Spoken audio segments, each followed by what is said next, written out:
Je me sens au top. Elle m'a trouvé un coiffeur bio. C'est lui qui m'a fait cette merveille-là.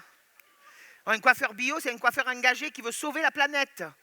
Il en a marre du trou dans la couche d'ozone des ours polaires qui sont en train de fondre. Il m'a dit, moi j'ai arrêté le séchoir. J'ai dit, comment vous faites les brushings? Il m'a dit, je souffle sur la brosse. 8 heures le brushing. Et on met plus de lac. J'ai dit, qu'est-ce qu'on met alors? Il me dit, du sperme d'éléphant.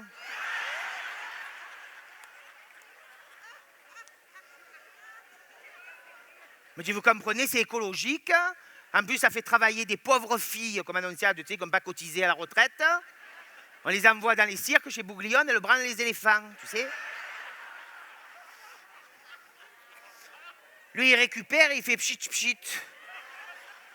Ah, moi, ça m'a changé ma vie parce que j'étais lac addict à cause de Jennifer Hart. Vous vous souvenez, Jennifer Hart, je vous en ai parlé tout à l'heure, l'amour du risque. Jennifer Hart, c'est une femme qui était toujours bien coiffée. Elle utilisait 5 bombes de lac par épisode. C'est pour ça qu'elle était toujours impeccable. Elle conduisait la voiture de sport décapotable, elle descendait, elle avait le brushing impeccable. Un jour, elle est tombée du bateau, elle s'est relevée, elle était trempée, elle avait le brushing impeccable. Bon, ça, on a vérifié. Avec mon mari, en 1981, on a fait la descente de l'Ardèche en canoë-kayak. Kayak, on dit? Oui, kayak. J'avais vidé 5 bombes de lac, de la chair, tu sais, de la bonne, là, de la vieille qui est morte il n'y a pas longtemps, Mémé Shampoing, là, tu sais. L'Oréal! 5 bombes, j'avais vidé. On est parti avec le canoë, comme ça. Mon mari ne savait pas pagayer ce con. Premier plongeon dans l'eau glacée à 8 heures du matin.